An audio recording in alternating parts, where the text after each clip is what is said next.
आज उंगलियां उठा दी जाती हैं एक कौम पर और कह दिया जाता है कि ये कौम उस पार चली जाए। बैठ जाइए, बिहार है, सब चलते रहता है, बैठ जाइए। हेलो दोस्तों, तो कैसे हैं आप सब। जैसा कि आप जानते ही हैं कि गौ रक्षा के नाम पर कितने मुसलमानों की मॉब लिंचिंग की जा रही है। एक हिंदू शायर ने बहुत ही दमदार जवाब दिया है। जो गौ रक्षा के नाम पर मुसलमानों पर जुल्म करते हैं उन्हें शायर की बात सुनना चाहिए। ये भी एक हिंदू है और आप भी एक हिंदू हैं, तो इसकी बात को बेहतर समझेंगे। इसी की जैसी राय हर हिंदू भाई को रखना चाहिए। आइए देखते हैं। आज सकमलपुर की मिट्टी को अपनी मुट्ठियों में उठाकर कसम दीजिए कि रावण नहीं हम पलने देंगे साधुओं के वेश। ये भाषा पूर्व विक्रम शाह की है, मुझे कोई संकोच नहीं, चाहे आसाराम हो या राम रहीम। रावण नहीं हम पलने देंगे साधुओं के वेश में, और अफजल नहीं पनप सकते हैं अब्दुल कलाम के देश। फौलादी हिंदुस्तान है ये, दुर्योधन की जांग नहीं और भगत सिंह की मिट्टी पर खालिस्तान की मांग नहीं। तो उन्होंने कहा कि किसी एक कौम पर आज उंगलियां उठा दी जाती हैं और कहा जाता है उस पार चले जाओ। मेरे बड़े भाई नजमे हसन यहाँ बैठे हैं।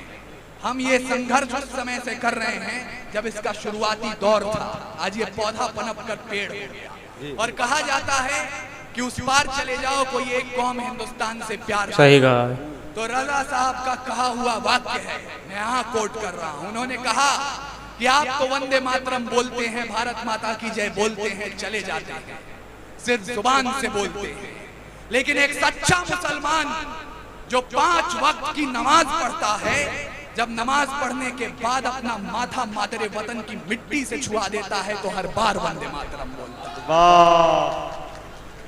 क्या बात। और मेरी रगों में एक हिंदू माँ का खून है। सोच है भाई की, क्या कहा है। उसके बाद भी मैं आपसे कहना चाहता हूँ, जितना मैंने इस्लाम को समझा है और कुरान को समझा है, कुरान में लिखा है अगर पानी की कमी हो और नमाज अदा करनी हो, आप उससे पहले वतन की मिट्टी से वजू कर लें, तब भी नमाज कबूल हो। इस जवानी में कलकत्ते में जो होते हुए देखा है, बेशक इसने मणिपुर में जो होते हुए देखा है। आप बच्चों को लाख अहिंसा पढ़ा लीजिए, प्रत्यक्ष क्या है मैं बता रहा हूँ। ते रहेंगे तो जलना सीखिए, मशालों को थामिए, हक बात बुलंद कीजिए और मुल्क की बेहतरी के लिए मुल्क को बदलने का प्रयास करते रहिए। हमारी लड़ाई किसी राजनीतिक पार्टी के खिलाफ नहीं है, किसी मंत्री के खिलाफ नहीं है, किसी वर्दी के खिलाफ नहीं है। ये कलम की लड़ाई है जुल्म के खिलाफ, ये कलम की लड़ाई है षड्यंत्रों के खिलाफ, ये कलम की लड़ाई है हालात के खिलाफ। वो हालात जो जब बिगड़ते हैं तो गोंडा से अदम गोंडवी बनकर बोलते हैं, भुने काजू प्लेट में विस्की गिलास में उतरा है रामराज विधायक निवास में। वो हालात जो जब बिगड़ते हैं तो लखनऊ से मुनव्वर राणा बनकर बोलते हैं कि दरबार में ओहदों की खातिर जब पैरों पे अना गिर जाती है, कौमों के सर झुक जाते हैं, चकरा के हया गिर जाती है। अब तक तो हमारी आंखों ने बस 2 ही तमाशे देखे हैं, या कौम के रहबर गिरते हैं या लोकसभा गिर जाए। वो हालात जो जब बिगड़ते हैं तो इंदौर से राहत इंदौरी बनकर बोलते हैं कि उन्हें सूरज घराने में रखा जाता है, हमें आखिरी खाने में रखा जाता है, जालिम को यहाँ एजाज दिए जाते हैं, मजलूम को थाने में रखा जाता है। ये हालातों को बदलने का प्रयास कर रहे हैं और इन्हें बदलने के लिए अगर आप तैयार हैं तो मैं शुरू होना चाहता हूँ। 6 पंक्तियां अपना परिचय दे रहा हूँ, संभालिएगा। हास्य की भाषा नहीं लिखी है, ना ही गजल सुनाता हूँ, कविता लिखनी नहीं है आती, चीखे लिखते जाता हूँ। देश मेरा जल रहा है, आग लगी है सीने में, हुक्मरान सब व्यस्त दिखे हैं खून गरीब का पीने में। तो हिंदूवाद या इस्लाम का पक्ष नहीं मैं लाया हूँ, घायल भारत चीख रहा है, चीख सुनाने आया हूँ। घायल भारत चीख रहा है, चीख सुनाने आया हूं। और ये भारत, आइए इस्तकबाल।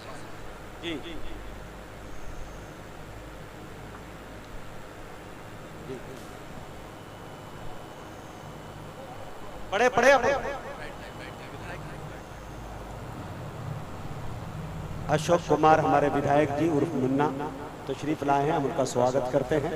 माशाल्लाह तमाम हमारे चीफ गेस्ट वगैरह तशरीफ ला चुके हैं। तमाम ही लोगों का कमेटी की तरफ से हम इस्तकबाल करते हैं।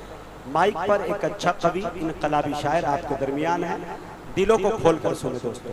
जोरदार तालियों से इस्तकबाल करें इस कवि का, माहौल बनाया है। हाँ। घायल भारत चीख रहा है, सही चीख कहा। सुनाने आया हूं। और ये भारत सिर्फ सरहदों पर घायल नहीं होता है, जब मंदिर मस्जिद के नाम पर हथियार उठाया जाता है। और मुझे बताइएगा सतमलपुर वालों कि खुदा ने पूरा देखना अगर वीडियो दिल में को। इबादत के लिए इश्क दिया है तो रगों में इंकलाब के लिए खून भी दिया बड़ा है। जोरदार उस बयान खून दिया की है। हरारत को भी जिंदा रखिए।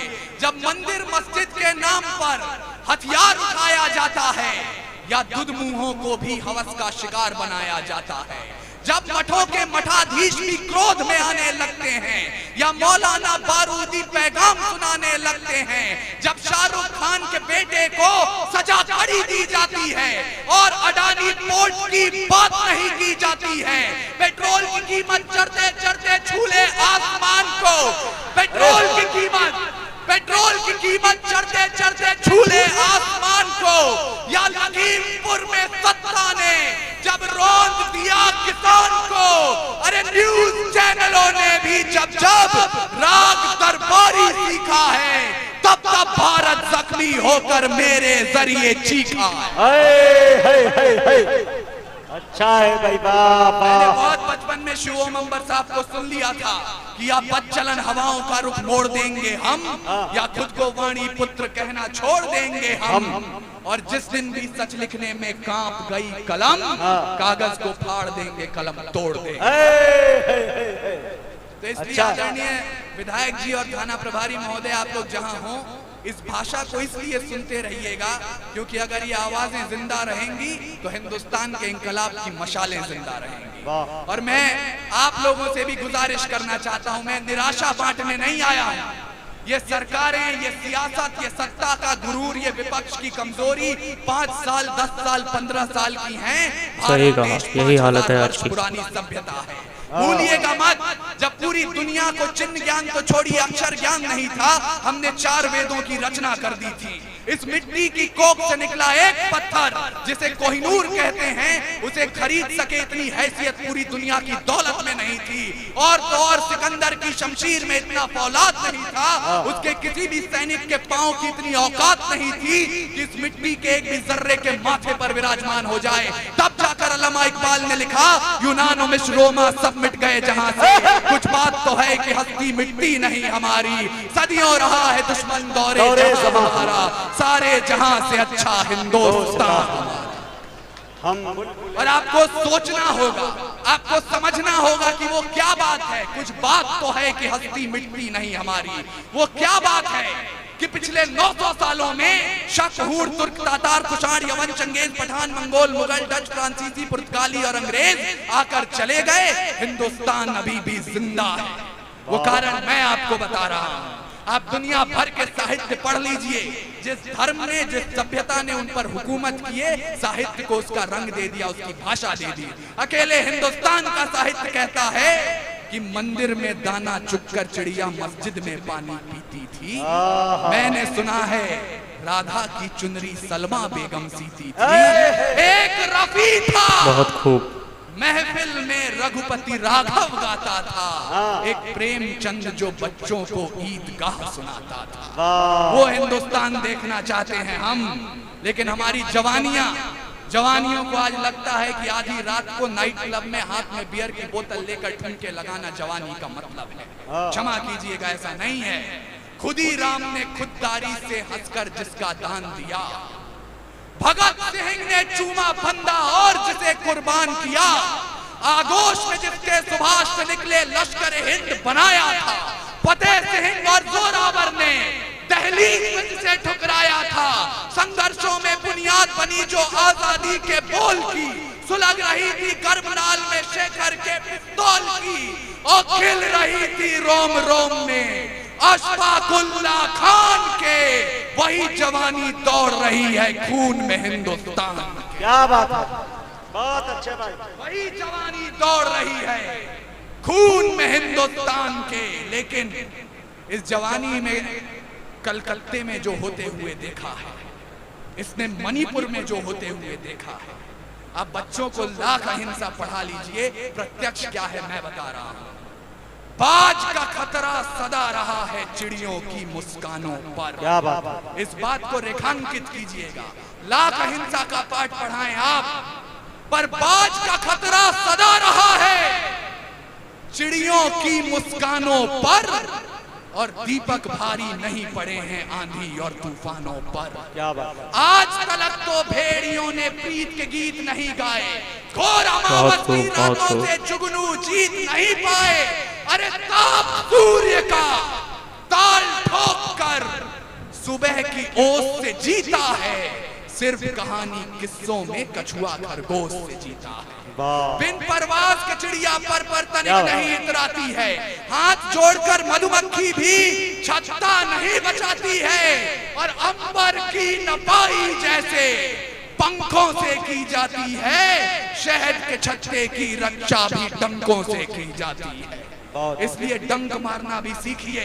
सुने जवानी बिहार की भी, दोनों मुट्ठी भींच के राह रोकिए तूफानों की तलवारों को खींच के।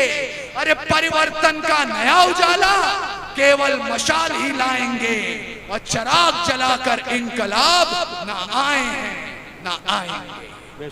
आप सबके बड़े और हमारे भी आदरणीय रजा साहब यहाँ आ गए। उन्हें मैंने देखा तो उनकी कही एक बात मुझे याद आई।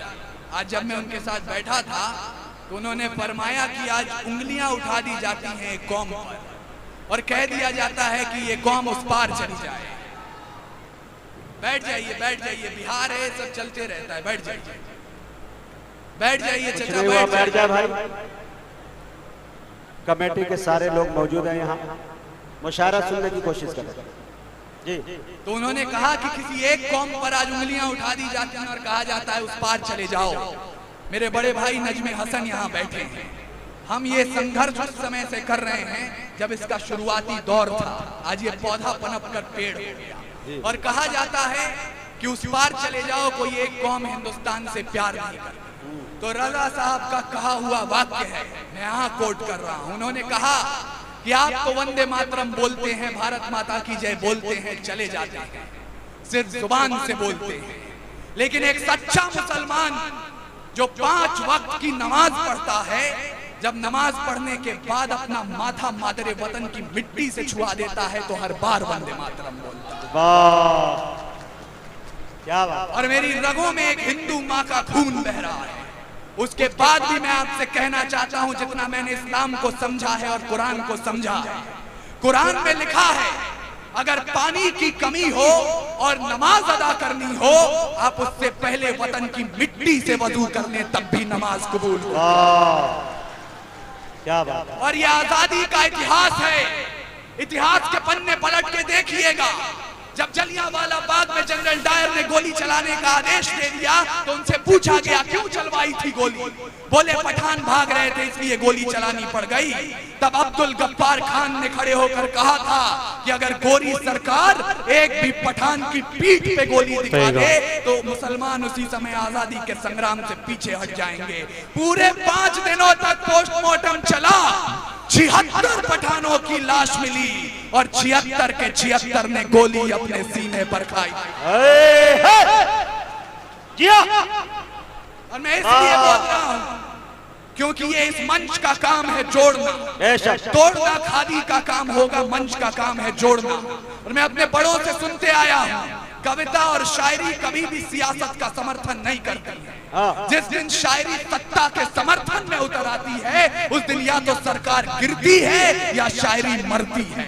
हमें दोनों में से कोई काम नहीं करना है। और मुझे माफ करेंगे लेकिन अगर कोई बैठे हो तो अपने बड़ों तक ये बात पहुंचाइएगा कि हमारे मुल्क में मुसलमानों की पहचान अजमल कसाब से नहीं होती जो ताज होटल में घुसकर 166 लोगों को मौत के घाट उतार दे।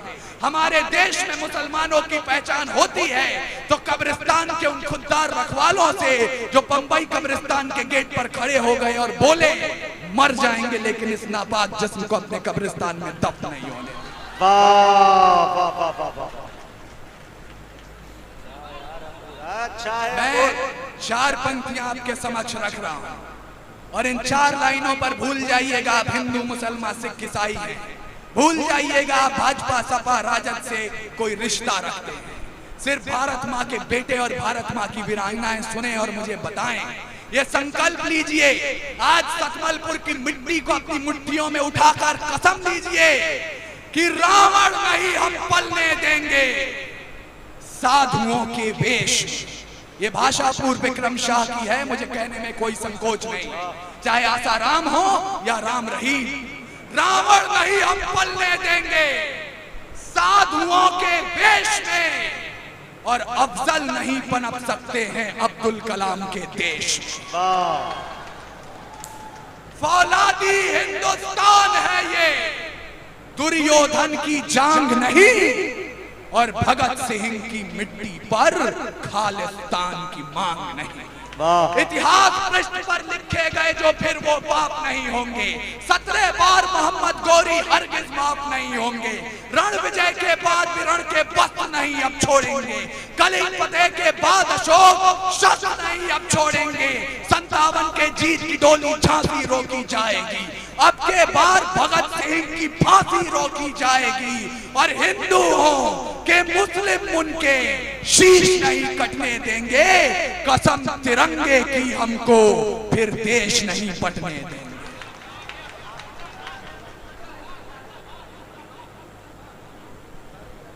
आदरणीय, अभी वसीम भाई ने आजादी की बात की थी, आजादी के संग्राम को आपके समक्ष रखा था। जिस नींव पर भारत की इमारत खड़ी है उसे आपके सामने रखा था, उन्हें भूलिएगा मत। आदरणीय विधायक जी, आदरणीय रजा साहब, बिलाल भाई, आप जहां पर भी हो, जमशेद भाई, आप लोगों ने ये महफिल सजाई है, भूलिएगा मत जिनके कारण हम ये जश्न मना पा रहे हैं। मैं उनको शब्द चढ़ाता हूं। ये अब शुरू हुआ है, हिंदू मुसलमान सिख ईसाई खोजा बहरी पठान ब्राह्मण राजपूत जाट कबो, ये आज से 77 साल पहले नहीं था। जब गोरी चमड़ी सामने खड़ी थी, आप और हम एक होकर दीवार बने थे। मैं उनको शब्द चढ़ाता हूं, हिंद जिनकी जान था, नाम हिंदुस्तानी जिनका मजहब हिंदुस्तान था। रक्त से रंगते थे धरती को अरियों की ललकार पर, जय हिंद का नारा सदा लिखा था जेलों की दीवार पर। और बदन पे बंधी थी बेड़ियां, दिल मगर आजाद था, और रक्त के अंतिम कतरे में भी भारत जिंदाबाद था। हम वहां से देश को यहाँ पर लेकर आए और आज भी कह दिया जाता है, दे दी हमें आजादी बिना खड्ग बिना ढाल, साबरमती के संत तूने कर दिया कमाल। मुझे क्षमा करेंगे, भारत छोड़ो का नारा, इंकलाब जिंदाबाद का नारा सिर्फ कागज और कलम से नहीं हुआ था, सिर्फ चरखा काटने से आजादी नहीं मिली थी। अरे गुलाम निराश इतिहास को तब शौर्य की झंकार मिली, तात्या की तलवार के संग जब झांसी की तलवार मिली। वीर कुंवर सिंह और नाना साहब की शमशीर ब्रिटिश पर भारी थी, बहादुर शाह को तख्त नशी करने की तैयारी थी। तभी छुरा धंसा पीठ में और बगावत हार गई, भारत की ही पतवारों से गोरी नैया पार गई। जिस लक्ष्मी बाई का तेवर मराठों को भी प्यारा था, बुंदेलखंड का एक राजवंश रानी का हत्यारा था। और मैं ये इसलिए बोल रहा हूं क्योंकि आज के फर्जी राष्ट्रवादियों को यह सोचना होगा कि जिस राष्ट्रवाद के नाम पर आप तलवारें और झंडे उठा लेते हैं, 1857 में महारानी झांसी का कत्ल जिस खानदान ने किया, उसके चिराग को आज आपने केंद्र में मंत्री बनाकर बिठाया हुआ है। सांप जब तक आस्तीनों के न मारे जाएंगे, और ये सच बोलने का हौसला दीजिए मुझे कि सांप जब तक आस्तीनों के न मारे जाएंगे, हौसला कितना भी हो, हम जंग हारे जाएंगे। और दुश्मनों के संग तो हम फिर करेंगे फैसले, पहले घर के जाहिलों के सर उतारे जाएंगे। दुश्मनों के संग तो हम फिर करेंगे फैसले, पहले घर के जाहिलों के सर उतारे जाएंगे। और मैंने बहादुर शाह जफर की बात की, जब बहादुर शाह जफर रंगूर में नजरबंद थे, अंग्रेजों के एक चापलूस ने उन्हें 2 पंक्तियां लिखी और सुनाई। कहा कि दमदमे में दम नहीं है, खैर मांगो जान की, ऐ जफर झुकने लगी शमशीर हिंदुस्तान की। बहादुर शाह जफर ने कील उठाई और दीवानों पर उन 2 लाइनों के साथ 2 लाइनें और शुमार की और कहा कि आप कहते हैं दमदमे में दम नहीं है, खैर मांगो जान की, ऐ जफर झुकने लगी शमशीर हिंदुस्तान की। तो जवाब भी सुनते जाएं, गाजियों में बू रहेगी जब तलक ईमान की, तख्ते लंदन तक चलेगी तेग हिंदुस्तान। वाह, ये वतन परस्ती का जुनून और जज्बा है जो आपके समक्ष है। लेकिन लोग कहते हैं मुझसे ये राज खोलना ठीक नहीं, जहां बात हो मजहब की वहां बोलना ठीक नहीं। मंदिर मठ के मालिक हैं जो मस्जिद के पहरेदार हैं, उनकी दालानों में पलते दिल्ली के दरबार हैं। उन लोगों को हाथ जोड़कर गले लगाना चाहिए, उनकी तारीफों से भरा गीत सुनाना चाहिए। अरे भूल गए उनके कारण कब्र बनाई जाती है और कहीं शमशानों में चिता जलाई जाती है। कुछ लोगों की जमीर बिकी तो मजहब नीलाम हो गए, वोट मांगने वालों का भी नारा राम हो गए। अरे गद्दारों ने घंटी गुंबद को दर्द करना सिखा दिया, अम्मी और माँ में भी फर्क करना सिखा दिया। हम उस फर्क को मिटाना चाहते हैं और इसलिए अंतिम पंक्तियां मुझे विदा कीजिएगा। आप लोग जो यहाँ पर आए और अपना कीमती समय इस मुशायरे को, इस कवि सम्मेलन को दे रहे हैं, वो इन लोगों की मेहनत सोच है भाई की, शायरों क्या की कहा मेहनत से और आपकी मेहनत से सफल होता है। एक कसम उठाइए और मुझे विदा कीजिए कि सच्चाई की आवाज है, ये बंद ना हो पाएगी और तिमिर की घोषणा बुलंद ना हो पाएगी। वाणी का जय घोष कभी हथियार नहीं डालता, कातिलों की झोली में ये प्यार नहीं डालता। भारत की आन रहे शीश भी कटाएंगे, सरहद से आवाज आए खून भी बहाएंगे और लहू की रवानी में उफान होना चाहिए, अंबर से भी ऊंचा हिंदुस्तान। देखा आपने, हर बात भारत को जोड़ने वाली थी। ऐसा इस भाषण में कुछ भी नहीं था जो नफ़रत फैलाने के लायक हो, और नफ़रत फैलाने वालों को मुंह तोड़ जवाब दिया गया है। और जितने भी नफ़रती चिंटू हैं उन लोगों को इस हिंदू शायर से सीखना चाहिए।